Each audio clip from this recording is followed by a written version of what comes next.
Hello, booktube. So last night my world changed, all because I had no idea that such a thing as booktube existed. I know you're not going to believe it because apparently I've been living under a rock for the last few years. I don't know when booktube started, but I am a huge book nerd. Obviously, wouldn't be doing this otherwise. I want to introduce myself. My name is Ashley and I am a book girl.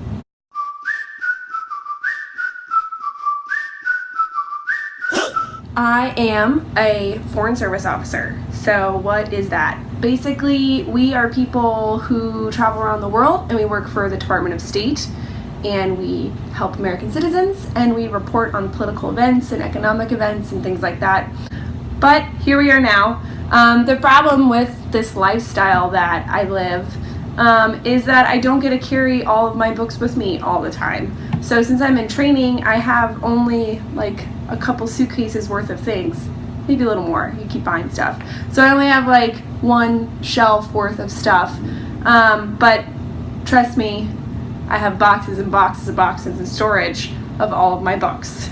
I think when all of my friends think of me, they think of books. I'm the kid that used to walk around the grocery store with my mom reading a book. I got in trouble for reading books. I get to travel all over the world, which is kind of cool. Right now I'm in training for my next post, my next assignment, which will be in Sao Paulo, Brazil. I was previously in India, where apparently, like I said, I've been living under a rock. I did a lot of ebook reading for the last 2 years, and had I known that I could be recording videos and sharing my thoughts and opinions on YouTube with a bunch of other like-minded people, I probably would have done that. Instead, I just sat on my couch and read a lot. I've been seeing last night when I was watching some other booktubers that I guess lately something's been going around are books that make you cry. So I am a crier. I'm a crier at everything. If a commercial is good, I'll probably tear up at it. I haven't had a lot of books lately that have really made me weep. So these are, I guess, a little bit older books, but when I thought of this idea, these are the books that immediately came to mind because I was like a total wreck while I was reading them. So the first one is probably, some of you had this on your list, Me Before You by Jojo Lois, and the book After You. I was pretty much a sobbing wreck for like the last 75 pages. I am all about true love, conquering all, and coming together, and all that. And I don't know if you've seen the movie or read the book. Well, I won't spoil it, but you can imagine why I bawled my eyes out. The second one, see, I don't have my books, so I have to pull them up on my phone. Or they're on ebooks, and I'm using my iPad to film this, so I can't pull it up. So the second book I'm going to say is The Two Princesses of Bamarre by Gail, Carson, Levine. So this is a pretty old book. I think it was probably in the 90s it was written. This is probably one of the first like medieval type timed books that I read when I was a kid, and I love Gail Carson Levine. She has wonderful stories for kids, but also I think that are applicable for adults. And The Two Princesses of Bamarre is a story about obviously two sisters, and one of them is like courageous and feisty and the other is kind of shy and quiet, and the courageous and feisty one gets sick and her sister has to save her. I don't want to ruin it again in case no one's read it, but it's wonderful and you weep for good and for bad reasons. Third one is, again, an old one because apparently I read old books, is Mercedes Lackey, Burning Brightly. So this is part of the Heralds of Valdemar series, and it's a standalone. Usually most of the Heralds of Valdemar are trilogies. They're like sets of trilogies that make up this whole world, but Burning Brightly is actually a standalone novel. It's one of Mercedes Lackey's bigger books. This is all about sacrifice. and how Levine Firestorm basically saves all of Baltimore. I think if you asked most people that read this series what the book they cried most at, they would say the Magic's Pawn, Magic's Promise, Magic's Price trilogy, and that is equally very tear-bringing.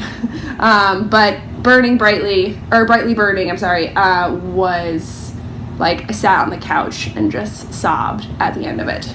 My fourth one is, again, probably most of you have this one, Gail Forman's If I Stay.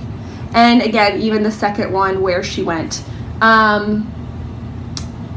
Why did I cry this one? I mean, it's just, again, true love being separated and families being separated and just these situations that life put us in just break my heart. Just break my bookish heart. Great book. I really liked it. The movie was okay. It did okay. But it's hard to, I think, have that kind of book transferred to a movie. My fifth one will be The Messenger by Lois Lowry. So this is, again, an older book, but I read it pretty recently because I loved The Giver. This is part of the Giver series. It's a quartet. This is number 3.